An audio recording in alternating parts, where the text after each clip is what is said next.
Assalamualaikum warahmatullahi wabarakatuh. Selamat datang di program Tanya Jawab Fikih. Tanya Jawab Fikih, menjawab persoalan fikih sehari-hari.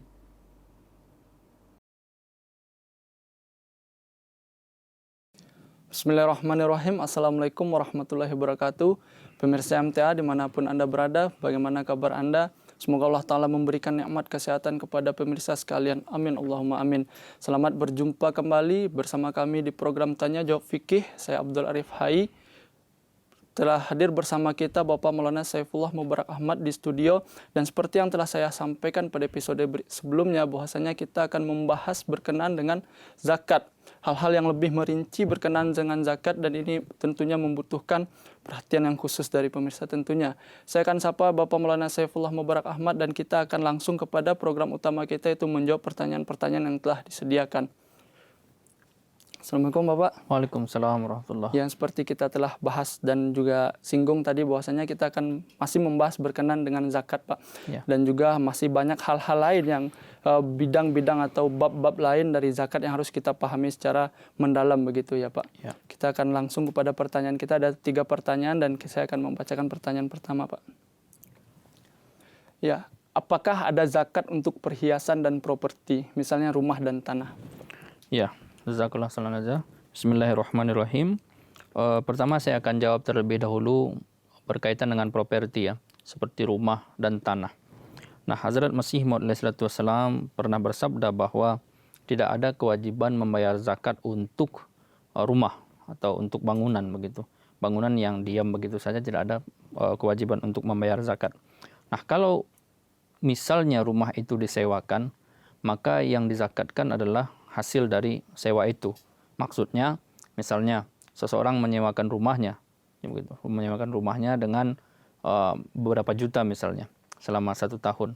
Nah, kalau misalnya itu bisa mencapai nisab zakat, nah maka itu dizakatkan. Setelah dikeluarkan pengeluarannya untuk perbaikan rumah itu, maintenance rumah dan sebagainya, kalau masih berlebih sesuai dengan nisab zakat, maka itu dizakatkan. Itu kalau rumahnya per tahun. Kalau misalnya rumahnya disewakannya per bulan misalnya, ada orang yang biasa per bulan untuk sewa rumah atau kontrakan-kontrakan seperti itu dari penghasilannya itu yang kemudian dizakatkan. Nah, setelah digunakan semua untuk keperluan maintenance rumah, keperluan dia sendiri rumah tangga dan sebagainya, kemudian ada lebihnya dia kemudian simpan dan sebagainya. Nah, setelah disimpan itu selama 1 tahun dan memenuhi nisab zakat yang sudah kita bahas dalam episode sebelumnya, nah maka itu yang kemudian dizakatkan. Tetapi kalau rumahnya tidak ada digunakan seperti itu saja, tidak dikontrakkan atau seperti itu, walaupun dia banyak punya rumah, tetapi tidak ada penghasilan dari rumah itu, maka tidak ada zakat untuk rumah semacam itu. Nah, kemudian berkaitan dengan tanah, tanah juga seperti itu. Kalau tanahnya nganggur, maka tidak ada zakat. Tetapi kalau tanahnya tadi diolah, kemudian ada hasil panen dari tanah itu, seperti yang sudah saya sampaikan sebelumnya, kita bahas juga di dalam pertemuan-pertemuan sebelumnya bahwa ada zakat hasil panen. Apakah itu padi? Kalau di Indonesia kan kebanyakan padi. Kalau di Pakistan, India dan sebagainya itu ada gandum, dan ada lagi misalnya kalau di Arab ada buah-buahan seperti anggur, ada kurma dan sebagainya begitu. Nah, ini yang kemudian dizakatkan, hasil panen dari tanah itu sendiri. Tetapi tanah itu kalau tidak digunakan maka tidak ada hasil, tidak ada zakat untuk tanah yang seperti itu. Walaupun dia banyak banget tanahnya, misalnya terlalu sedemikian rupa banyak tanahnya, maka tetap tidak diwajibkan untuk zakat untuk tanah seperti itu. Itu. Kemudian berkaitan dengan perhiasan, nah ini agak pembahasannya agak panjang sedikit. Berkaitan dengan perhiasan ini sebetulnya secara mendasar untuk saat ini kita sudah ada edarannya, berkali-kali saya sampaikan di dalam pembahasan kita berkaitan dengan zakat ini. Ada edaran terbaru dari Huzur bulan Mei tahun 2020 itu tentang zakat. Nah, di dalam edaran itu salah satunya termasuk juga emas, perhiasan begitu, entah itu emas atau perak dan sebagainya. Nah, Huzur menyampaikan secara khusus dalam petunjuk itu bahwa emas itu dibayarkan zakatnya. Walaupun, kata Huzur, walaupun emas itu dipakai atau kadang-kadang misalnya dipinjamkan juga ke orang untuk dipakai, tetapi kalau sesuai nisab maka itu wajib dibayarkan, hendaknya dibayarkan zakatnya. Walaupun secara fikih umum kita mengetahui bahwa kalau emas itu misalnya dipakai perhiasan atau yang lain itu bisa dipakai perhiasan, entah emas entah atau perak begitu, kalau dipakai itu tidak ada zakatnya. Tetapi huzur menyampaikan bahwa kita hendaknya sebagai kehati-hatian harus dibayarkan zakatnya. Makanya perempuan-perempuan Ahmadi, ibu-ibu Ahmadi yang menyimpan perhiasan-perhiasan dan itu sesuai dengan nisabnya tadi. Nisabnya apa nisabnya itu? Perhiasan Berdasarkan perak ya kan, berdasarkan perak sekitar 606 sekian lah. 606 gram perak, seharga itu perhiasan yang dimiliki, entah itu perhiasannya dipakai atau tidak, maka itu hendaknya harusnya dibayarkan zakatnya sebagai kehati-hatian. Nah inilah yang kemudian menjadi fikih kita di jamaat sekarang ini. Kemudian berkaitan dengan ini, Hazrat Khalifatul Masih Al-Khamis di dalam edaran itu mengambil fatwanya, melandaskan fatwa beliau ini, mengambil keputusan ini berdalilkan dari hadis Rasulullah SAW, ada dari riwayat zaman Rasulullah SAW. Nah di situ diceritakan bahwa ketika itu ada seorang ibu dengan putrinya datang kepada Rasulullah SAW dan putrinya ini memakai gelang emas, memakai gelang yang cukup ini. Nah kemudian Rasulullah SAW bertanya kepada ibu ini, apakah engkau membayarkan zakat atas gelang yang dipakai anakmu? Kata Rasulullah SAW. Nah ibu ini tidak mengatakan bahwa saya tidak bayarkan zakat dari itu. Mungkin barangkali karena tidak tahu dan sebagainya. Kemudian Rasulullah SAW bersabda, apakah engkau mau anakmu nanti di akhirat atau di hari kiamat dipakaikan gelang api? Seperti itu. Nah maka ketika itu mendengar sabda Rasulullah SAW, ibu tadi menyuruh anaknya melepaskan gelangnya itu, kemudian dibayarkan zakat, diberikan kepada Rasulullah SAW dan disampaikan bahwa terserah yang kau ya Rasulullah, mau digunakan untuk kepentingan apa. Nah jadi dari sinilah kemudian Hazrat Khalifatul Masih Al-Khamis mengambil keputusan, mengambil fatwa berkaitan dengan zakat perhiasan itu tadi, bahwa siapa tahu apa yang kita pakai ini kemudian wajib dibayar zakat, tetapi karena ketidaktahuan kita tidak bayarkan zakat. Nah untuk demi kehati-hatian inilah kemudian kita diperintahkan, ibu-ibu terutama yang memegang perhiasan dan sebagainya, diperintahkan untuk membayarkan zakat sekalipun itu dipakai, asalkan itu tadi sampai nisabnya. Kemudian berkaitan dengan ini juga sabda Hazrat Masih Maud Islam di satu tempat itu, beliau pernah bersabda bahwa keluarga kami, perempuan-perempuan di keluarga kami, ini Khandan, keluarga Hazrat Masih Maud Islam itu, perempuan-perempuannya biasa memberikan zakat juga perhiasan yang mereka pakai. Nah ini ada contoh di kita, contoh di zaman Rasulullah SAW, kemudian ada contoh lagi di zaman Hazrat Masih Maud SAW, dan kemudian diperkuat lagi dengan edaran dari Khalifatul Masih Al-Khamis yang terbaru itu, dan inilah yang kemudian menjadi fikih kita sekarang ini. Nah ada pertanyaan juga di dalam fikih Ahmadiyah, Hazrat Masih Maud SAW, ada salah satu sabda Hazrat Masih Maud SAW yang dikutip bahwa beliau sampaikan perhiasan yang kadang-kadang dipinjamkan kepada orang miskin ya, untuk dipakai. Biasa ini zaman dulu itu ada orang misalnya pinjamkan ke orang miskin, kalau misalnya dia ada pesta dan sebagainya, dipinjamkan perhiasan seperti itu, maka tidak ada zakatnya. Nah ini berkaitan dengan ini sangat gamblang Hazrat Khalifatul Masih Ar-Rabi menyampaikan, menjelaskan tentang ini. Kadang-kadang orang salah paham juga bahwa sama sekali tidak ada zakatnya perhiasan yang seperti itu. Nah Hazrat Khalifatul Masih Ar-Rabi rahimullah ta'ala, Hazrat Khalifatul Masih yang keempat, menyampaikan bahwa maksud Hazrat Masih Maud SAW di sini bukan sama sekali tidak ada zakatnya gitu. Nah, tapi sebenarnya dengan meminjamkan orang miskin itu perhiasan, nah maka seolah-olah sebetulnya dia sudah membayarkan sebagian zakatnya. Jadi dengan cara meminjamkan itu sebetulnya dia sudah membayarkan zakat sebagian dari perhiasan yang itu tadi, yang dipinjamkan itu tadi. Nah, cara pembayaran zakat seperti ini Hazrat Masih Maud SAW yang jelaskan, dan ini menimbulkan kebaikan juga di masyarakat. Nah, Hazrat Khalifatul Masih Ar-Rabi sampaikan kalau misalnya orang yang mempunyai perhiasan tadi itu dia bayar zakat, katakanlah dia bayar zakat 100 ribu. Di sini di dalam sabda itu 500 rupiah. 500 rupiah mungkin sekitar 100 ribuan lah. 100 ribu atau di atas itu dia bayarkan sebagai zakat, tetap saja uang itu tidak akan bisa mencukupi uang sejumlah itu ya, tidak akan juga bisa mencukupi membelikan perhiasan untuk orang miskin ini, sehingga dia bisa memakai perhiasan yang sama begitu, tetap saja dia akan mahrum dari perhiasan itu. Tetapi dengan cara meminjamkan seperti itu, tidak dengan memberikan uang seperti itu. Nah, maka orang yang seperti ini bisa juga menikmati, bisa juga merasakan memakai perhiasan itu tadi. Nah, Hazrat Khalifatul Masih Ar-Rabi menyampaikan bahwa cara pembayaran zakat yang seperti ini dijelaskan oleh Hazrat Masih Maud Wassalam, dinukil atau diambil dari ayat itu tadi, wa mimma razaqnahum yunfikun, bahwa dari apa-apa yang kami rezekikan kepada mereka, mereka meninfakkannya, mereka menafkahkannya. Nah, jadi segala sesuatu yang diberikan Allah Subhanahu wa taala itu diberikan juga manfaat kepada orang lain, entah itu dalam bentuk material atau entah itu dalam bentuk kemudian diberikan juga untuk memakainya begitu.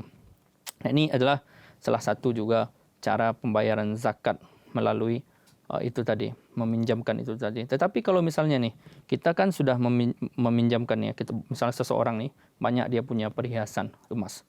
Kemudian sebagiannya dipinjamkan, sedikitlah dipinjamkan kepada orang yang memerlukan begitu, ketika dia perlu dipinjamkan begitu. Nah, tetapi kan ada bagian yang besar lagi. Nah, kalau sebagian yang tidak dipinjamkan itu kemudian memenuhi nisab, nah itu harus dibayarkan zakatnya lagi. Tetapi kalau setelah dipinjamkan, kemudian yang sisanya ini tidak memenuhi nisab, maka itu yang kemudian tidak dibayarkan zakatnya. Nah, akan tetapi sebaiknya dibayarkan juga zakatnya, walaupun tidak wajib begitu kan. Nah, makanya untuk perhiasan ini sebetulnya dari landasan Hazrat Masih Maud Wassalam ini dan berdasarkan penjelasan Hazrat Masih keempat, ada dua cara. Ada dua cara pembayarannya, salah satunya dengan cara meminjamkan itu tadi, dengan yang kedua dengan membayarkan uang dari zakat itu sesuai dengan nisab, hisab, kemudian syarah zakat itu sendiri. Nah, kemudian Hazrat Khalifatul Masih Rabi lebih lanjut menjelaskan di sini bahwa beliau menyampaikan tidak juga diizinkan, kata beliau, dengan bebas memberikan secara permanen perhiasan kepada orang miskin. Misalnya nih, seseorang merasa bahwa dia punya perhiasan. Dia punya perhiasan, kemudian dia merasa, oh ini sudah wajib zakat ini, sudah memenuhi nisab. Kemudian separuhnya atau sedikit bagiannya itu dia diberikan ke orang miskin secara permanen. Dia menganggap itu dia sudah membayarkan zakatnya. Atau memang sudah dihitung, oh satu gelang ini sudah cukup untuk membayar zakat semua perhiasan yang saya punya. Nah, ini tidak diizinkan di dalam Islam. Berbeda antara meminjamkan dengan memberikan secara permanen atas nama zakat. Karena kalau memberikan zakat secara material itu harus melalui Baitul Mal. Nah, petunjuk huzur berkali-kali saya sampaikan, di dalam episode sebelumnya juga sudah saya sampaikan, bahwa dalam edaran itu huzur kita yang kelima sekarang ini menyampaikan bahwa harus melalui pusat, tidak boleh diberikan langsung. Nah, kalau misalnya diizinkan memberikan langsung seperti itu, maka sama saja kita memakzulkan atau menafikan departemen Baitul Mal ini. Jadi apalagi tugasnya Baitul Mal ini yang di dalam departemen zakatnya begitu. Nah, beliau rahmatullah alaih kemudian melanjutkan penjelasannya. Nah, ini juga pernah saya sampaikan sebelumnya, tetapi ini lebih jelas lagi huzur menyampaikan di sini, Huzur Khalifatul Masih Ar-Rabi, bahwa ada juga orang yang bertanya kepada beliau di sini, apakah boleh memberikan langsung zakat kepada sanak saudara yang miskin. Nah, ini sebetulnya sudah dibahas juga sebelumnya, tetapi ini sabda fatwa dari Hazrat Khalifatul Masih keempat penting juga saya sampaikan di sini. Beliau menyampaikan ini tidak jais, cara-cara seperti ini tidak boleh begitu. Nah, kalau kalian itu Hazrat Khalifatul Masih Ar-Rabi menyampaikan, kalian, kata beliau, harus membayarkan zakat terlebih dahulu ke Baitul Mal. Nah, lalu nanti setelah itu, kalau misalnya kalian mau membantu orang yang miskin tadi itu, entah itu keluarga, tetangga atau sebagainya, maka tulislah ke jemaat. Karena boleh jadi jemaat lebih tahu kebutuhan orang yang tadi itu yang kalian tulis itu. Jangan merasa juga kemudian lebih tahu daripada jemaat begitu. Nah, ini sebenarnya sudah disampaikan juga oleh Hazrat Khalifatul Masih Al-Khamis begitu kan. Nah, kemudian huzur menyampaikan lagi, lebih jelas lagi, bahwa saya, kata huzur, tidak melarang membantu orang miskin. Tapi zakat harus dibayarkan ke Baitul Mal.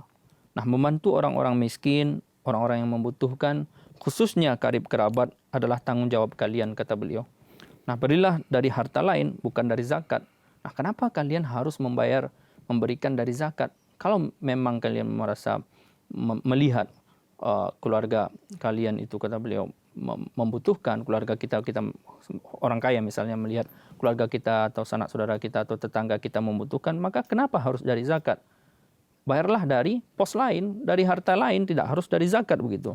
Nah, huzur keras di sini, hal semacam ini merupakan semacam cara untuk menghindari zakat begitu, menghindar dari zakat. Nah, secara zahir ini memang tampak seperti kebaikan. Ini keras nih sabda huzur. Secara zahir ini memang tampak seperti kebaikan, namun sebenarnya di dalamnya tersimpan kebakhilan. Tersimpan, bakhil itu pelit ya.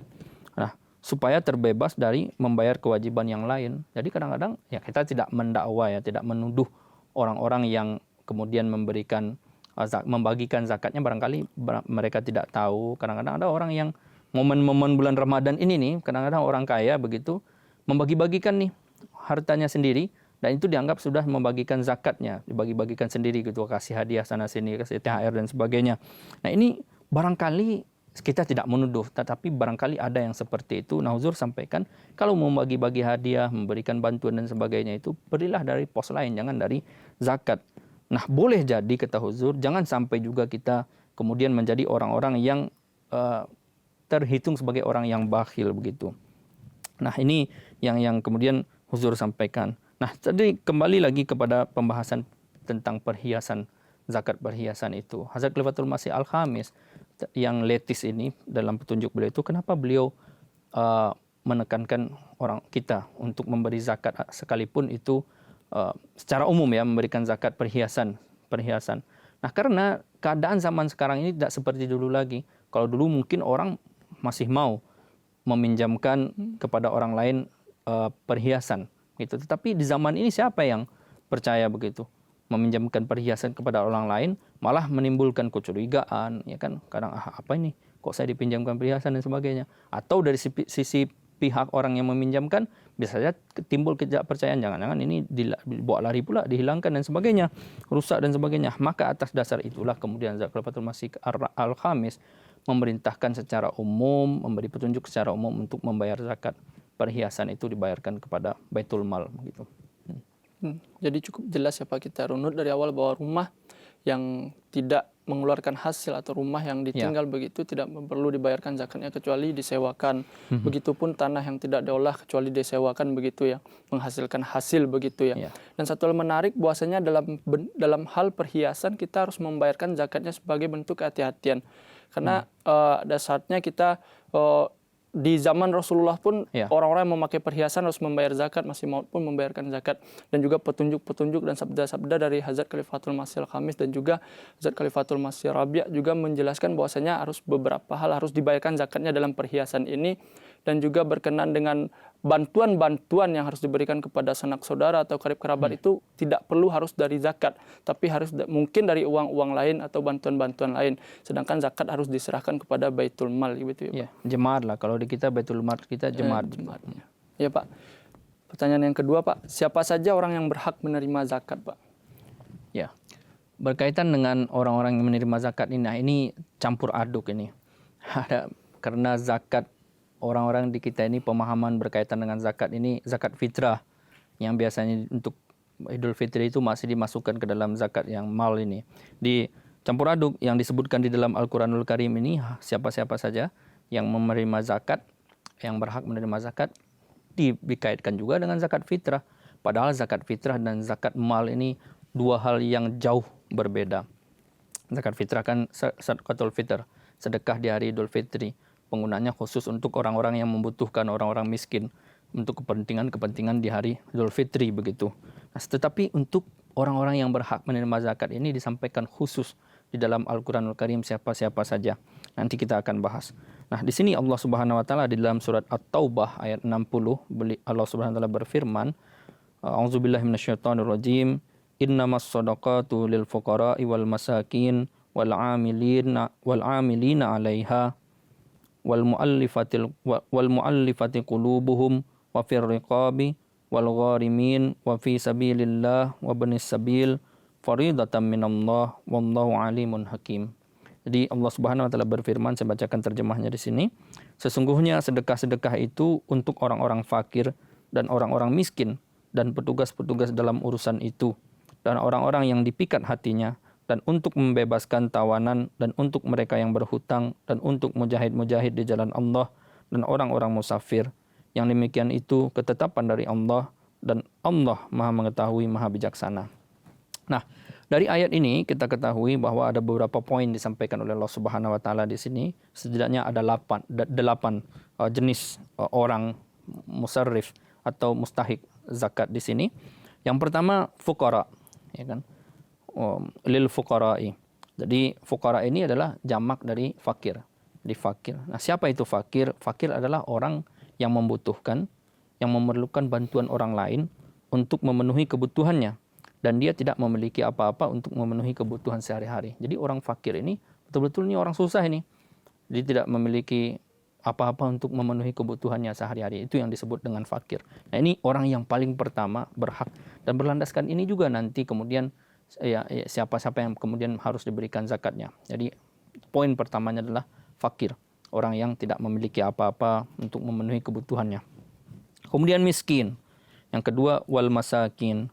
Jadi masakin jamak dari kata miskin. Jadi orang-orang yang miskin begitu. Nah, antara fakir dan miskin ini agak sedikit berbeda, walaupun dalam istilah sehari-hari kita menggunakan kata fakir miskin begitu kan.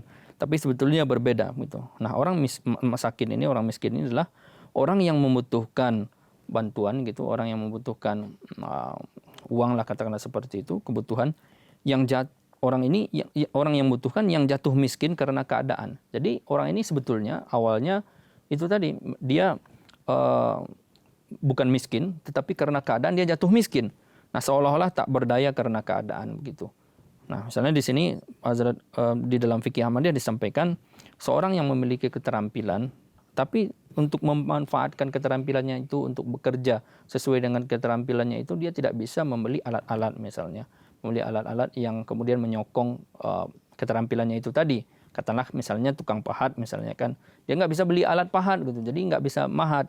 Nah, orang-orang seperti ini yang dikatakan miskin. Ini salah satu makna dari kata miskin itu tadi. Nah, makna lain dari kata miskin adalah orang yang tidak bisa menceritakan keadaannya kepada orang lain sekalipun dia membutuhkan. Nah, ini banyak di kita ini. Ada orang-orang yang memang membutuhkan, tetapi karena dia malu ya kan, atau nggak siap untuk menceritakan keadaannya kepada orang lain, tidak mau menciptakan keadaan orang lain, tidak mau menampakkan keadaannya kepada orang lain. Nah, tetapi sebetulnya dia membutuhkan, dia tidak mau menzahirkan begitu. Nah, orang-orang seperti ini yang disebut miskin. Berbeda dengan fakir. Fakir bisa saja dia meminta atau membutuhkan begitu. Tetapi miskin ini lebih tersembunyi dia. Orang-orang nggak tahu begitu bahwa dia ini, oh ini orang membutuhkan atau tidak begitu. Terlihat seperti orang nggak membutuhkan, tapi sebetulnya membutuhkan begitu. Nah, orang-orang seperti ini yang kemudian dalam fikih Ahmadiyah disampaikan harus kita sebagai pengurus, ya kan, sebagai mubaligh misalnya, jemaat secara umum harus mengetahui begitu, harus paham, harus meneliti begitu. Oh, keadaan anggota kita itu seperti apa sih realnya, terutama keadaan Covid sekarang ini. Di dalam keadaan COVID-19 sekarang ini banyak orang yang kehilangan pekerjaan, tetapi karena dia merasa malu misalnya menyampaikan keadaannya kepada orang lain, bahkan untuk makan saja dia tidak ada. Beberapa waktu lalu ada anggota jemaat yang datang kepada saya menyampaikan, wakil ketua jemaat salah satu cabang menyampaikan bahwa beliau melihat keadaan anggota begitu sedih ya kan, sampai di rumahnya ternyata beras untuk makannya aja tidak ada, tetapi tidak pernah menzahirkan. Nah, untuk orang-orang seperti ini kita yang harus peka ya, kita harus peka melihat, mencari anggota kita. Bukan anggota saja, bukan anggota jemaat saja, tetapi tetangga, karib kerabat dan sebagainya, kita yang harus kemudian cari tahu begitu. Seperti apa keadaannya, tentu dengan cara-cara yang elegan begitu, kunjungan dan sebagainya. Nah, ini orang yang miskin. Kemudian yang kedua, amilin, ya. Wal amilina 'alaiha. Jadi amilin artinya orang-orang yang bekerja di departemen zakat atau karyawan-karyawan yang mengolah zakat itu tadi, yang kemudian mengumpulkan zakat di sini maksudnya yaitu tadi mengenalikan nizam zakat atau karyawan di mal ya kan, di Baitul Mal dan sebagainya. Untuk orang-orang seperti itu gajinya bisa dibayarkan dari zakat begitu. Kemudian nah ini salah juga nih, di sini banyak juga yang kemudian salah paham. Amilin zakat, dari zakat fitrah itu di orang-orang misalnya muhasib ya kan, atau yang tukang juru pungut itu, juru pungut mengambil juga muhasil itu, bukan muhasil. Jadi menganggap dirinya sebagai ini juga amilin zakat ini. Saya ini kan pengumpul zakat juga. Padahal zakat fitrah bukan zakat mal ya kan. Nah, ada juga saya pernah juga dulu tugas ya kan di satu cabang, sampaikan kita berhak ini termasuk membalik pula berhak menerima ini zakat fitrah, padahal di situ jelas zakat fitrah itu sedekah. Sedekah itu untuk orang yang membutuhkan, yang fukara, yang miskin begitu. Di amilin zakat di sini adalah amilin zakat mal itu tadi ya, karyawan-karyawan yang mengolah zakat itu dan sebagainya, karyawan-karyawan batul mal, bukan itu tadi orang yang ya pengurus-pengurus ya sebagai penitia zakat fitrah begitu. Jadi berbeda antara zakat fitrah dan zakat mal. Kemudian pendek kita lanjut ke mu'allifatul qulub.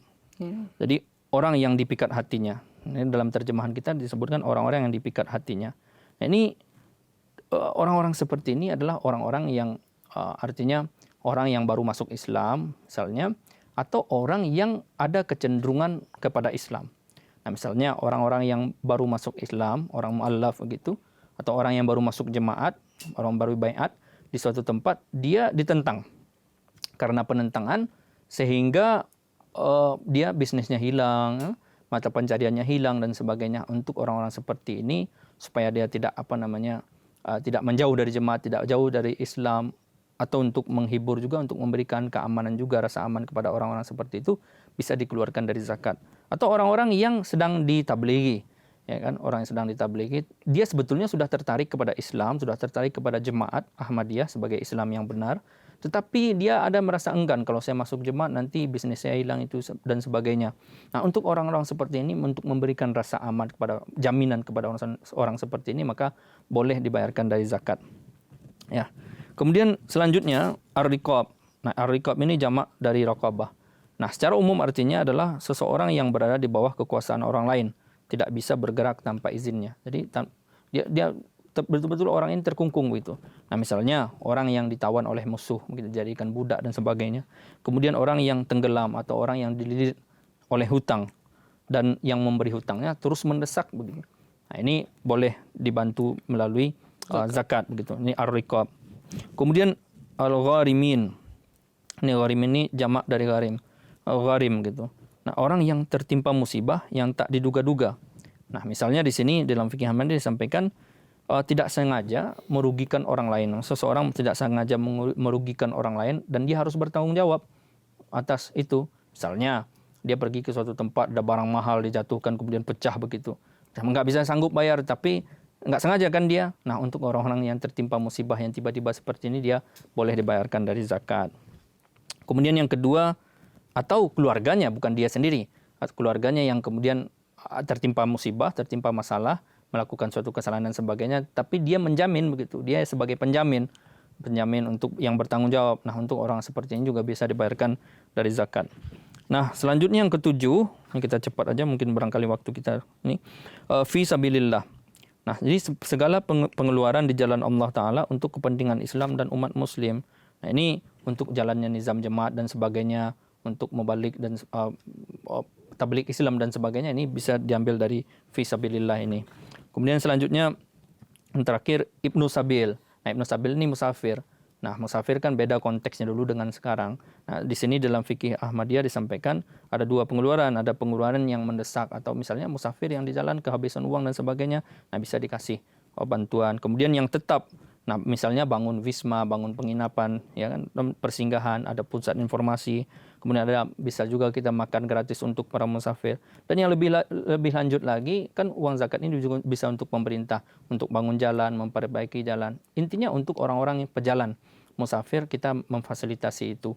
Nah, ini juga bisa dari zakat, tetapi ini konteksnya nanti negara ya, lebih jauh lagi begitu. Intinya untuk kelancaran musafir itu tadi.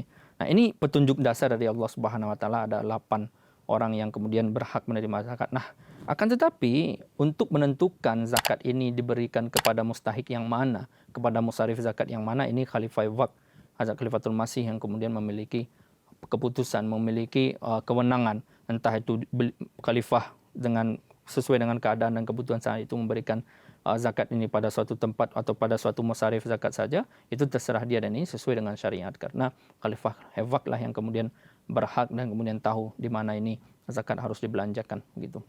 Ini Pak, cukup panjang sekali itu pembahasan kompleks lah. Terdapat beberapa orang yang harus atau mustahik zakat, orang yang berhak menerima zakat. Dikarenakan waktu kita tidak bisa masuk ke pertanyaan berikutnya, kita simpan untuk episode berikutnya Pak. Semoga ini bisa bermanfaat bagi kita semua dan bagi anggota di rumah tentunya Pak. Pemirsa MTA, dimanapun Anda berada, demikianlah pembahasan kita berkenaan dengan zakat pada episode kali ini. Tetap saksikan program Tanya Jawab Fikih pada episode-episode berikutnya.